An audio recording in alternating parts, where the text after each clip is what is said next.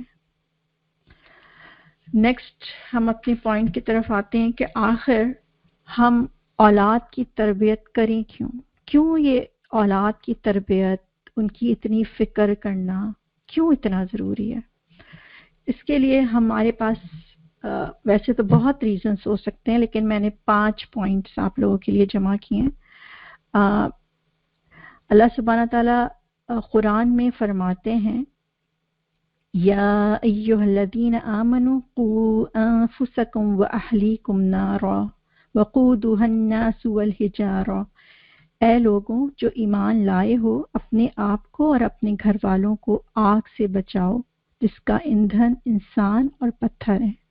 تو پہلی وجہ یہاں پہ جمع ہونے کی کیا ہے کہ ہمیں اپنی اولاد کو آگ سے بچانا ہے، ہمیں ان کو ان فتنوں میں مبتلا ہونے سے بچانا ہے جس میں پڑھ کے وہ خدا نخواستہ دوزخ کا ایندھن بن سکتے ہیں.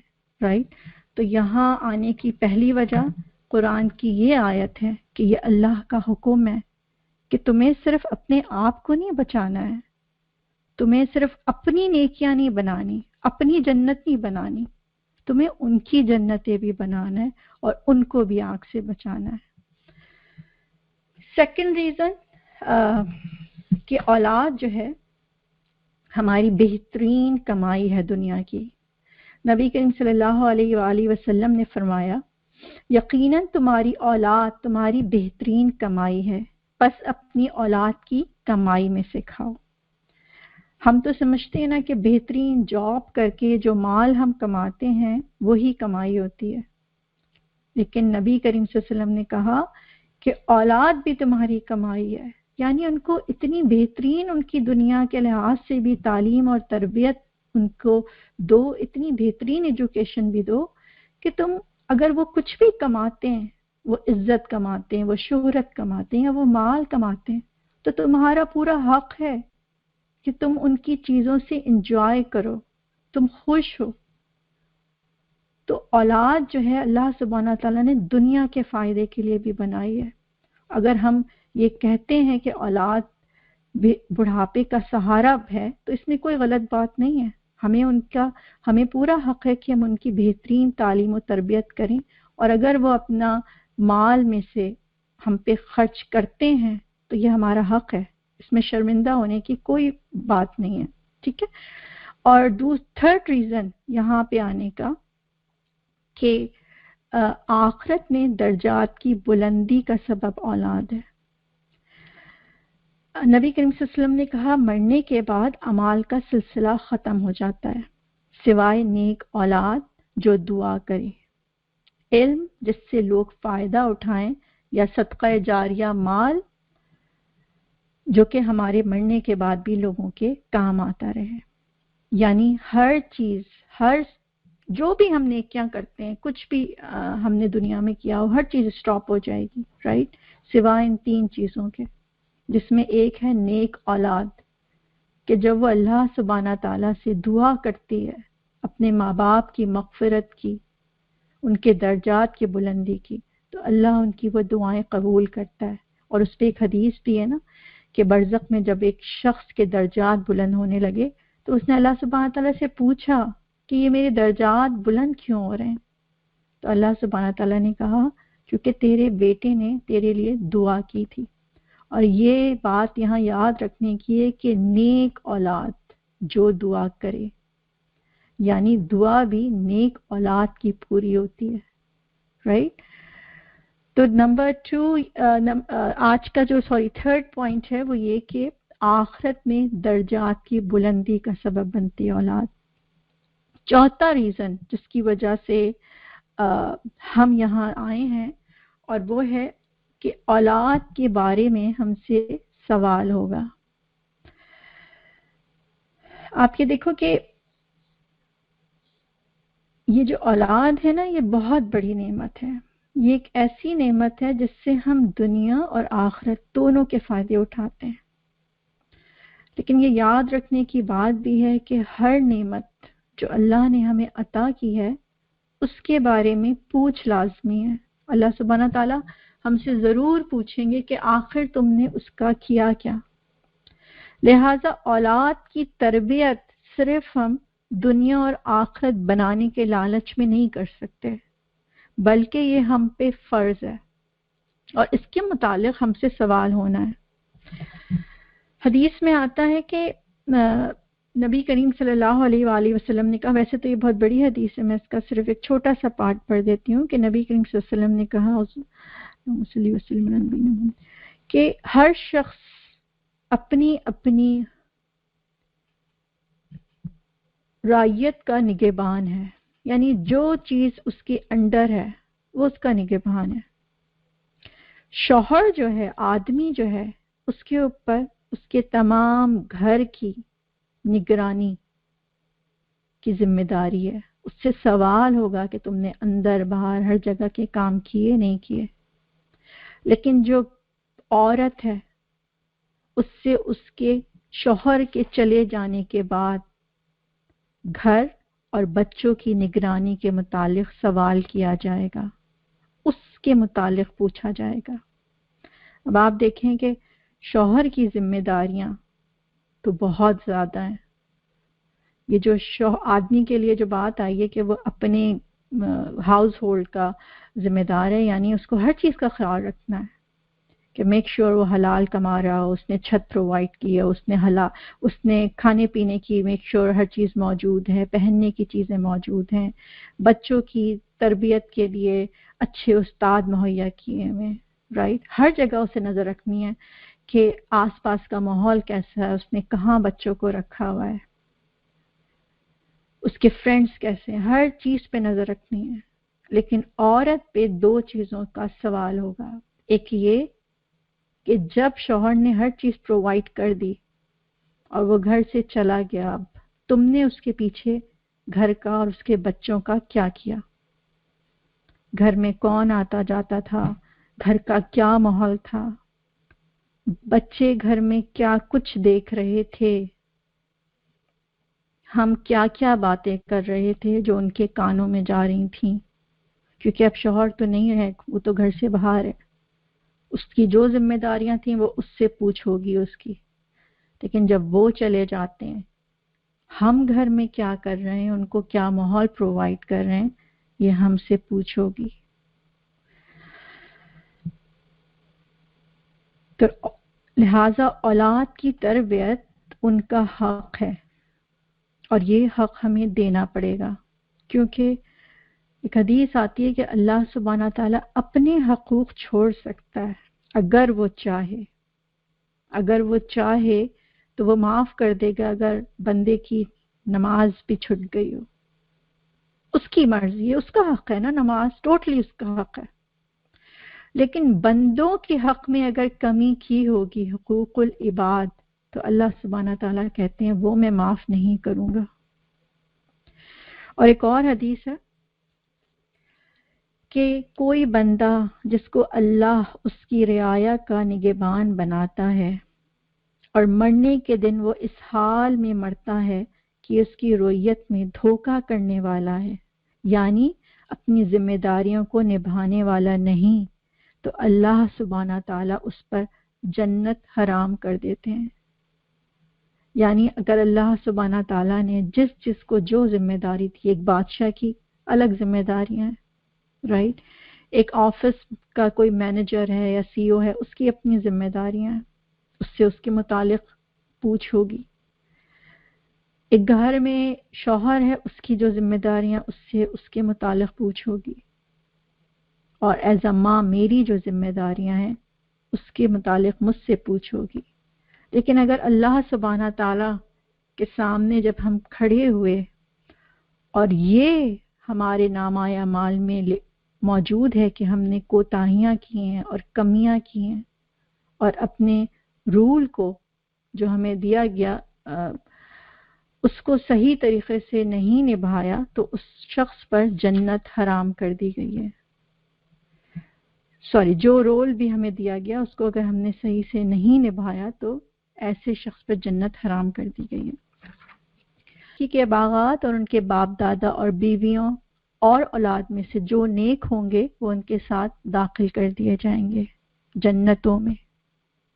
اب آپ خود دیکھ لیں کہ یہ آیت ہم کو بتاتی ہے کہ تم خود کتنے بھی نیک ہو جاؤ، لیکن اگر اولاد نیک نہیں ہوگی تو وہ ہمارے ساتھ نہیں جائے گی۔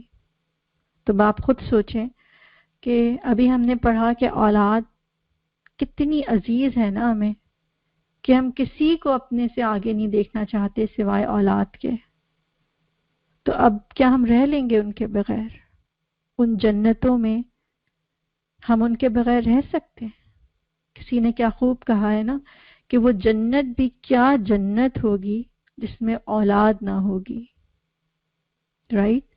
تو آج یہاں جمع ہونے کا اور اس اپنی اولاد کو فتنوں سے بچانے کی ایک وجہ کہ ہمیں جنت میں ان کا ساتھ چاہیے۔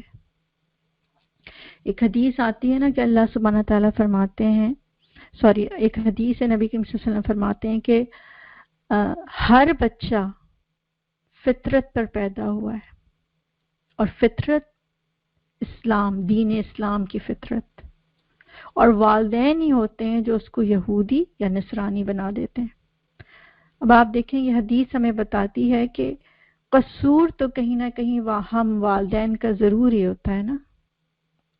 اگر ہم اپنی پوری محنت کر چکے ہیں جب تو ظاہر ہے ہماری پوچھ نہیں ہے، لیکن اگر ہم نے محنت نہیں کی ہوئی تو ہم کیا جواب دیں گے؟ کیونکہ اللہ سبحانہ تعالیٰ تو ہر بچے کو اسلام پر ہی پیدا فرماتے ہیں، ہماری مرضی ہوتی ہے ہم اس کو گھر میں کیا ماحول دیتے ہیں، اس کو یہود اور نصارہ نہ بھی بنائیں۔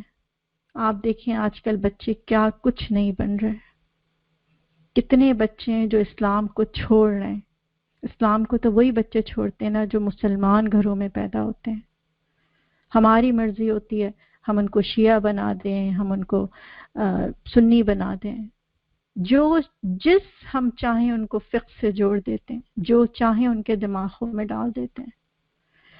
تو انشاءاللہ اس کورس میں ہم یہ بھی دیکھیں گے کہ آخر ہم سے کہاں کہاں غلطیاں کوتاہیاں ہوتی ہیں، کہ ہم خود تو اپنے آپ کو صحیح کرنے کی کوشش کر رہے ہیں، لیکن کیوں ہم اپنے بچوں کو صحیح نہیں کر پاتے؟ آخر غلطی کہاں ہوتی ہے؟ ٹھیک ہے، یہ 5 پوائنٹ ہے۔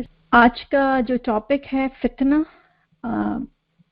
ہم یہ جاننے اس ٹاپک پہ آنے سے پہلے کہ آخر فتنوں سے بچا کیسے جائے تھوڑا سا غور و فکر کرتے ہیں، اور حدیث کی روشنی میں کہ آخر فتنہ کے میننگ کیا ہے۔ ٹھیک ہے، تو سب سے پہلے فتنے کے میننگ کی طرف آتے ہیں۔ لفظ فتنہ جو ہے یہ روٹ ورڈ فا تانون سے نکلا ہے، اور اس کا مطلب ہوتا ہے کسی بھی چیز کو آگ پہ جلا کے بہت ہی عمدہ اس کا عمدہ پن جو ہے وہ ظاہر کر دینا، یا گولڈ کو جیسے آگ پہ جلا کے اس میں سے کھوٹ کو نکال دینا۔ بیسیکلی اللہ سبحانہ تعالیٰ یہاں انسان کا خیر اور شر الگ کر دیتے ہیں، اور شریعت میں فتنے کے لفظ فتنہ کا مطلب ہے آزمائش یا امتحان، جسے ہم کہتے ہیں ٹیسٹ۔ ٹھیک ہے، ایک اور جگہ آتا ہے کہ اسٹار احمد نے بہت اچھی اس کو ایکسپلین کیا کہ فتنہ دراصل ہر وہ کیفیت ہے جس میں صاحب ایمان کے لیے ایمان پر قائم رہنا اور اسلام پر عمل کرنا مشکل ہو جاتا ہے۔ یعنی فتنہ اس کیفیت کا نام ہے، ان حالات کا نام ہے جس میں اسلام کو پہ عمل کرنا انسان کو بہت ڈیفیکلٹ لگتا ہے، یا اسے لگتا ہے کہ اب بس میں گیا، میں ایمان پر قائم نہیں رہ سکتا، کچھ نہ کچھ غلطیاں ضرور ہو جائیں گی، کبھی نماز چھٹ رہی ہے، کبھی روزے چھٹ رہے ہیں، رائٹ، کبھی جھوٹ چل رہا ہے۔ تو یہ ہوتا ہے فتنہ۔ اگر آپ دیکھیں تو آج کا پورا معاشرہ ہی فتنہ بنا ہوا ہے۔ ایک لمحے کو سوچیں، ابھی تو یہ میں آپ سے صرف چند فتنوں کی بات کروں گی، جب ہم اصل ٹاپک پر آئیں گے نا کہ آخر کون کون سے فتنے ہیں، تو ہمیں ان فتنوں کا بھی اندازہ ہوگا جن کو ہم سوچ نہیں سکتے، جو ہم کو ابھی نظر نہیں آ رہے، لیکن ہمارے بچوں کو ان فتنوں کا ہم سے زیادہ پتہ ہے۔